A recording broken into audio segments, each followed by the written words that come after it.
ਸੁਖਪਾਲ ਸਿੰਘ ਖਹਿਰਾ ਦੇ ਘਰ ਈਡੀ ਦੇ ਵੱਲੋਂ ਛਾਪੇਮਾਰੀ ਕੀਤੀ ਗਈ। ਸਵੇਰ ਤੋਂ ਲੈ ਕੇ ਹੁਣ ਤੱਕ ਇਹ ਛਾਪੇਮਾਰੀ ਜਿਹੜੀ ਆ ਉਹ ਜਾਰੀ ਸੀ। ਹੁਣ ਈਡੀ ਦੀ ਟੀਮ ਜਿਹੜੀ ਆ ਸੁਖਪਾਲ ਖਹਿਰਾ ਦੇ ਘਰ ਤੋਂ ਜਾ ਚੁੱਕੀ ਹੈ।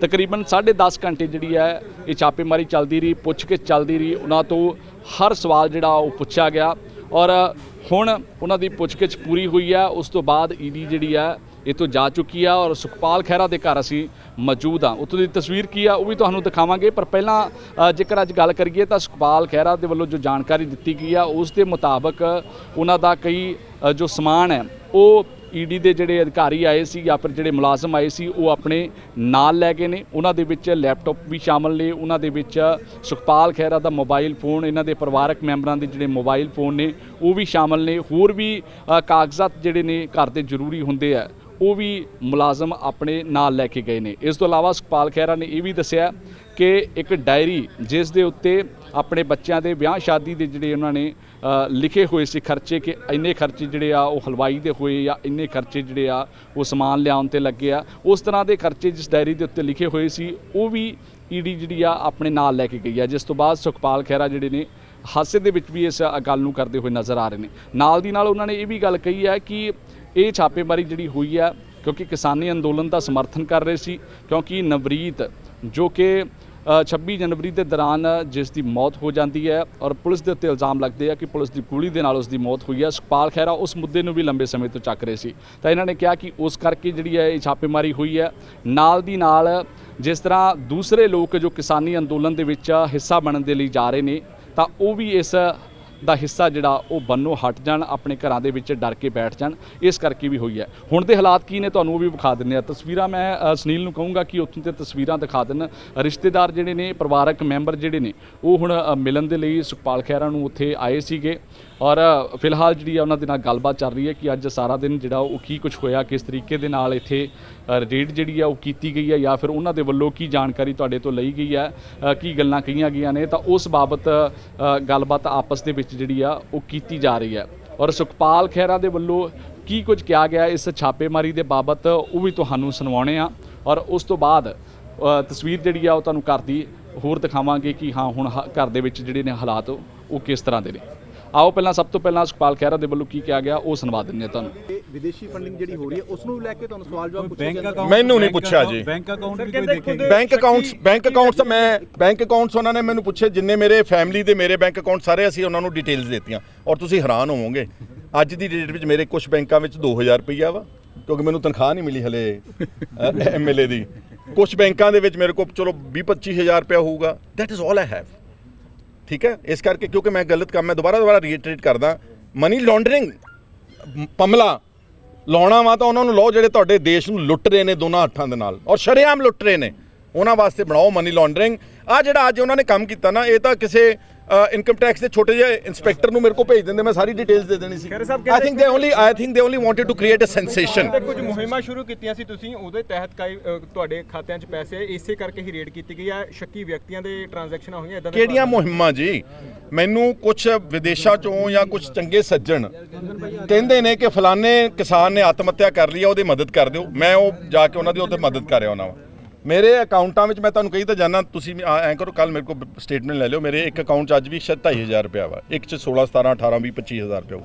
Does that make money laundering? Does it make black money to you? So therefore it's all farce. Khaira Sahib, BJP ਵੱਲੋਂ ਤੁਹਾਨੂੰ ਆਫਰ ਆਈ ਕਿ ਬੀਜੇਪੀ ਤੁਸੀਂ ਜੁਆਇਨ ਹੋ? ਨਹੀਂ, ਮੈਨੂੰ ਨਹੀਂ ਕਦੀ ਆਫਰ। ਐਵੇਂ ਜੋ ਮਰਜ਼ੀ ਗੱਲਾਂ ਕਹਿ ਜੋ।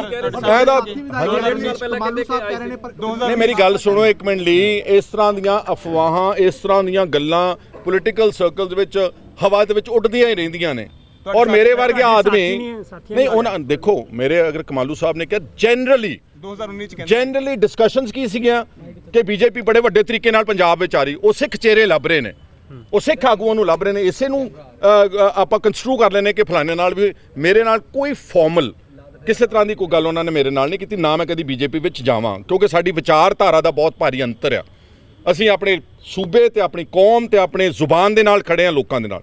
ਉਹ ਸਾਡੀ ਜ਼ੁਬਾਨ, ਸਾਡੇ ਸੂਬੇ, ਸਾਡੀ ਹੋਂਦ ਤੇ ਹਮਲਾ ਕਰ ਰਹੇ ਨੇ। Therefore there was no possibility at all. It's all goes. ਨਾਲੇ ਮੇਰਾ ਨਾਮ ਤਾਂ ਲੋਕਾਂ ਨੇ ਮਜ਼ਾਕ ਹੀ ਬਣਾਇਆ। ਕੋਈ ਕਹਿੰਦਾ ਜੀ ਆਰਐਸਐਸ ਦਾ ਏਜੰਟ ਹੈ, ਬੀਜੇਪੀ ਦਾ ਏਜੰਟ ਹੈ, ਕਾਂਗਰਸ ਦਾ ਏਜੰਟ ਹੈ, ਫਲਾਨਾ ਵਾ।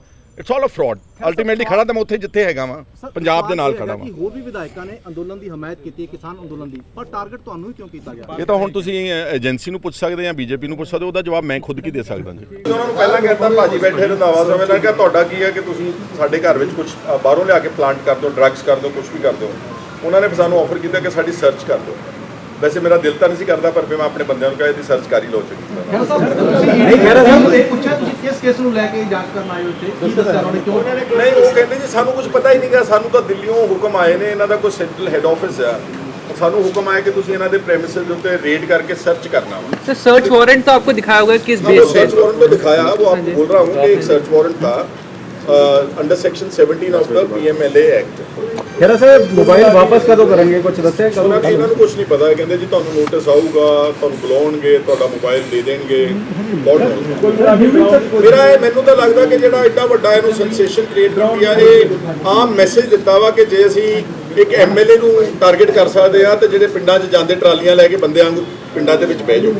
One of the ways to message. ਨੰਬਰ 2, ਪੋਲੀਟੀਕਲ ਬੰਦਿਆਂ ਨੂੰ ਡਰਾਉਣ ਦਾ ਤਰੀਕਾ ਇਹੀ ਨਾ, ਪਰਚੇ ਦਰਜ ਕਰ ਦਿਓ, ED ਚਾੜ ਦਿਓ, CBI ਚਾੜ ਦਿਓ, ਇਨਕਮ ਟੈਕਸ ਡਿਪਾਰਟਮੈਂਟ ਚਾੜ ਦਿਓ। ਉਹ ਸਾਰਾ ਕੁਝ ਉਹਨਾਂ ਨੇ ਇਸ ਮਨਸੂਬੇ ਦੇ ਨਾਲ ਹੀ ਕੀਤਾ ਨਜ਼ਰ ਆਉਂਦਾ।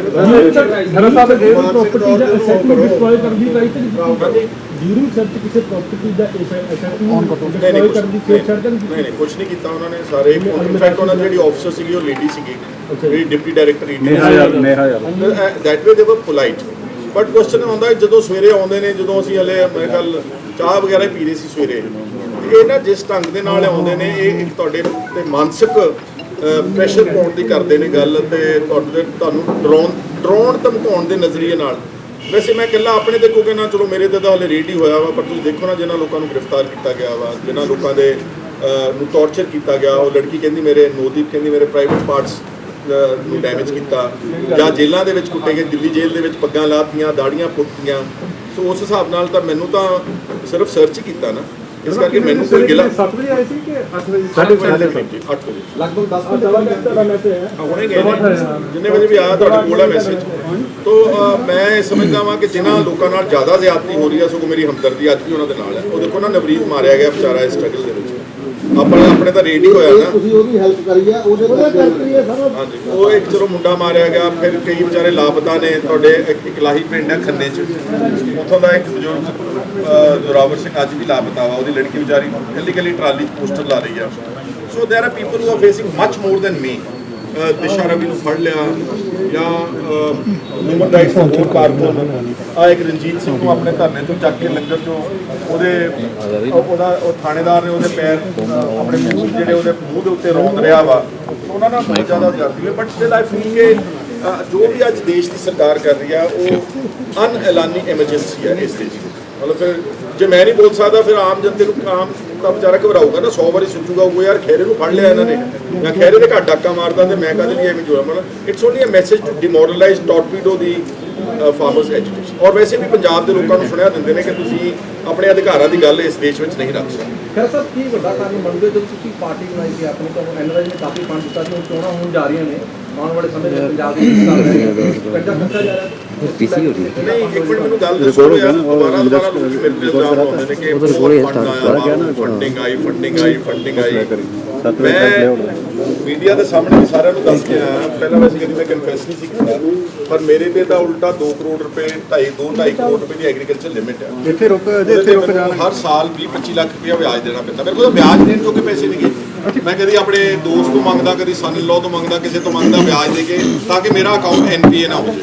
ਦੇਖੋ ਇਹ ਜਿਹੜਾ ਫੰਡਿੰਗ ਵਾਲਾ ਨਾ, ਇਹ ਤੁਹਾਨੂੰ ਮੀਡੀਆ ਨੂੰ ਵੀ ਮੈਂ ਕਹਿਣਾ ਚਾਹੁੰਦਾ, ਜਦੋਂ ਤੁਹਾਨੂੰ ਕੋਈ ਇਦਾਂ ਕਹਿੰਦਾ ਨਾ, ਤੁਸੀਂ ਵੀ ਸਨਸਨੀ ਖਬਰ ਬਣਾਉਣ ਦੇ ਚੱਕਰ ਵਿੱਚ ਬਾਹਰੋਂ ਫੰਡਿੰਗ ਆ ਗਈ, ਬਾਹਰੋਂ ਫੰਡਿੰਗ ਕੋਈ ਜਾਂਦੀ ਆ, ਪੈਸੇ ਕੋਈ ਲੱਗਦੇ ਨੇ ਦਰਖਤਾਂ ਦੇ ਉੱਤੇ ਕਿ ਜਿਹੜਾ ਮਰਜ਼ੀ ਤੋੜ ਕੇ ਦੇ ਦਿੰਦਾ।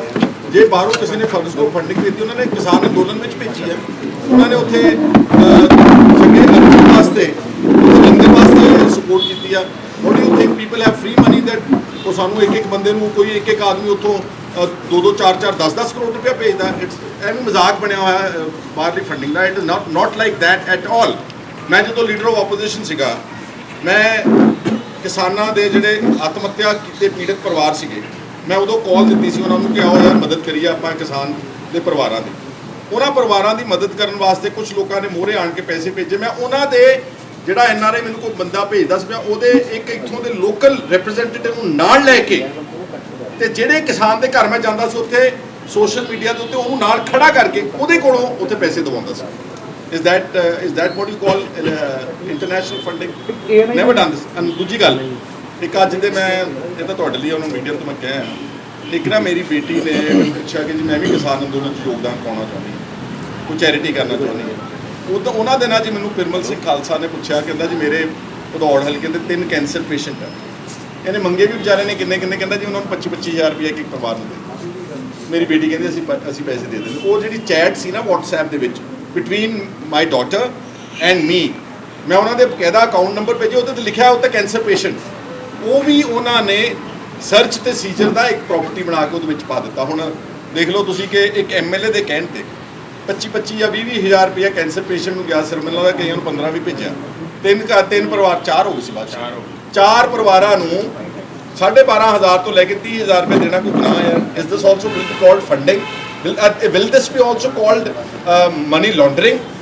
ਫਿਰ ਤਾਂ ਹੱਦ ਹੀ ਹੋ ਗਈ। ਜੇ ਕੈਂਸਰ ਪੇਸ਼ੈਂਟ ਨੂੰ 15-20,000 ਰੁਪਏ ਦੇਣਾ ਮਨੀ ਲਾਂਡਰਿੰਗ ਹੈ, ਫਿਰ ਤਾਂ ਆਪਾਂ ਗੁਨਾਹਗਾਰ ਹੈਗੇ ਆ। ਕਹਿੰਦਾ ਸਾਹਿਬ ਈਡੀ ਅੱਗੋਂ ਤੋਂ ਵੀ ਇੱਦਾਂ ਹੀ ਛਾਪੇ ਮਾਰਦੀ ਹੈ, ਤੰਗ ਪਛਾਣ ਕਰਦੀ ਹੈ, ਤੁਸੀਂ ਕਿਸਾਨੀ ਅੰਦੋਲਨ ਲਈ ਐਵੇਂ ਆਵਾਜ਼ ਬੁਲੰਦ ਕਰਦੇ ਹੋ? ਨਹੀਂ, ਮੈਂ ਤਾਂ ਆਪਣਾ ਜੋ ਮੇਰੇ ਤੇ ਨਾਲੇ ਮੈਂ ਤੁਹਾਨੂੰ ਪਹਿਲਾਂ ਕਿਹਾ ਸੀ, ਮੇਰੇ ਤੇ ਪਹਿਲਾ ਥਰੂ ਹਮਲਾ ਹੋਇਆ ਜੀ। ਪਹਿਲਾਂ ਇੰਨੇ ਅਕਾਲੀ ਦਲ ਦੀ ਸਰਕਾਰ 'ਚ ਪਰਚੇ ਦਰਜ ਹੋਏ, ਕੈਪਟਨ ਸਾਹਿਬ ਨੇ ਸਿਰਫ ਰਾਣੇ ਗੁਰਜੀਤ ਦਾ ਇਸਤੀਫਾ ਦਵਾਇਆ, ਮੈਂ ਮਾਈਨਿੰਗ ਸਕੈਂਡਲ 'ਚ ਉਹਨਾਂ ਨੇ ਮੇਰੇ ਤੇ ਡਰੱਗਸ ਦਾ ਪਰਚਾ ਦਰਜ ਕਰਤਾ, ਪਰ ਮੇਰੀ ਆਵਾਜ਼ ਤਾਂ ਉੱਦਾਂ ਹੀ ਬਰਕਰਾਰ ਰਹੀ ਹੈ। ਤੇ ਉਹ ਮੇਰੇ 'ਚ ਕੁਛ ਨਹੀਂ ਗਈ ਹੈ, ਉਹ ਵਾਹਿਗੁਰੂ ਦੀ ਸ਼ਕਤੀ ਆ ਜਾਂ ਕੁਦਰਤ ਬੜੀ ਬੇਅੰਤ ਆ ਕਿ ਉਹ ਮੈਨੂੰ ਇੱਕ ਸਾਹਸ ਦਿੰਦੀ ਆ, ਮੇਰੇ ਪਿੱਛੇ એનર્ਜੀ ਭਰਦੀ ਆ ਕਿ ਮੈਂ ਲੋਕਾਂ ਦੀ ਗੱਲਾਂ ਜੋ ਵੀ ਬੇਇਨਸਾਫੀ, ਚਾਹੇ ਯੁਆਪਾ ਵਾ, ਚਾਹੇ ਕੋਈ ਕਾਲੇ ਕਾਨੂੰਨ ਆ, ਚਾਹੇ ਕੋਈ ਨਵਰੀਤ ਸਿੰਘ ਆ, ਮੈਂ ਉਹਨਾਂ ਦੀ ਗੱਲ ਆਪਣੇ ਦਿਲੋਂ ਜੋ ਮੇਰੀ ਆਵਾਜ਼ ਆਉਂਦੀ ਮੈਂ ਆਪਣੀ ਦਿਲ ਦੀ ਆਵਾਜ਼ ਸੁਣ ਕੇ ਗੱਲ ਕਰਦਾ ਹਾਂ।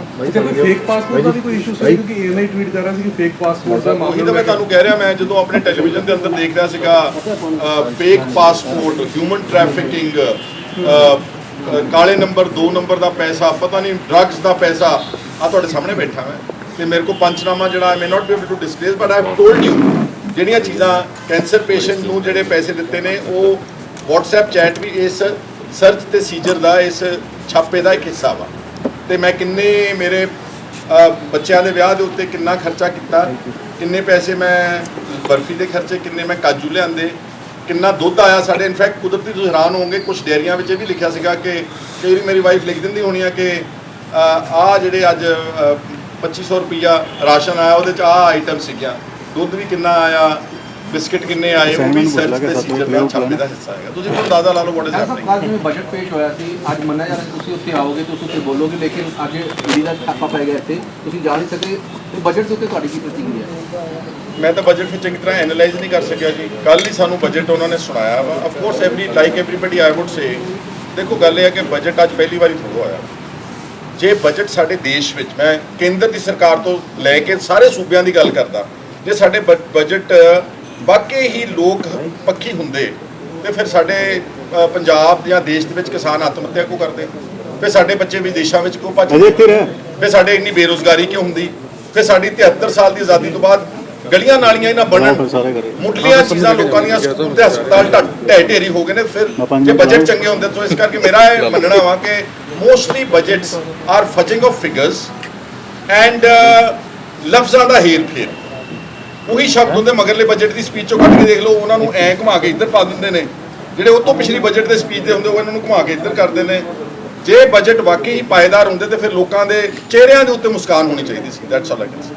ਸੁਖਪਾਲ ਸਿੰਘ ਖਹਿਰਾ ਦੇ ਘਰ ਦੇ ਬਾਹਰ ਖੜਿਆ ਔਰ ਹੁਣ ਤੋਂ ਕੁਝ ਸਮਾਂ ਪਹਿਲਾਂ ਹੀ ਜਿਹੜੀ ਹੈ ਉਹ ਈਡੀ ਦੀ ਟੀਮ ਇੱਥੋਂ ਵਾਪਸ ਗਈ ਹੈ ਔਰ ਸੁਖਪਾਲ ਖਹਿਰਾ ਦੇ ਵੱਲੋਂ ਉਹ ਸਾਰੀ ਜਾਣਕਾਰੀ ਦੇ ਦਿੱਤੀ ਗਈ ਹੈ ਕਿ ਉਹਨਾਂ ਦੇ ਵੱਲੋਂ ਪੁੱਛਿਆ ਕੀ ਗਿਆ ਸੀ, ਕੀ ਕੁਝ ਜਿਹੜਾ ਉਹ ਆਪਣੇ ਨਾਲ ਲੈ ਕੇ ਗਏ ਨੇ ਔਰ ਕੀ ਉਹਨਾਂ ਦੇ ਜਿਹੜਾ ਹੱਥ ਦੇ ਵਿੱਚ ਉਹ ਚੀਜ਼ਾਂ ਆਈਆਂ ਨੇ। ਇਹਨਾਂ ਨੇ ਕਿਹਾ ਕਿ ਜੋ ਅਫਵਾਹਾਂ ਉੱਡ ਰਹੀਆਂ ਸੀ, ਚਾਹੇ ਉਹ ਨਕਲੀ ਪਾਸਪੋਰਟ ਨੂੰ ਲੈ ਕੇ ਹੋਵੇ ਜਾਂ ਫਿਰ ਮਨੀ ਲਾਂਡਰਿੰਗ ਦੀ ਗੱਲ ਹੋਵੇ, ਤਾਂ ਉਹ ਸਾਰੀਆਂ ਜਿਹੜੀਆਂ ਨੇ ਉਹਨਾਂ ਦੇ ਉੱਤੇ ਉਹਨਾਂ ਨੇ ਆਪਣੀ ਸਫਾਈ ਦੇ ਦਿੱਤੀ ਹੈ, ਆਪਣਾ ਪੱਖ ਰੱਖ ਦਿੱਤਾ ਔਰ ਇਸ ਤਰ੍ਹਾਂ ਦੀ ਕੋਈ ਵੀ ਜਿਹੜੀ ਗੱਲ ਉਹ ਹੁਣ ਤੱਕ ਜਾਣਕਾਰੀ ਦੇ ਵਿੱਚੋਂ ਨਿਕਲ ਕੇ ਸਾਹਮਣੇ ਨਹੀਂ ਆਈ।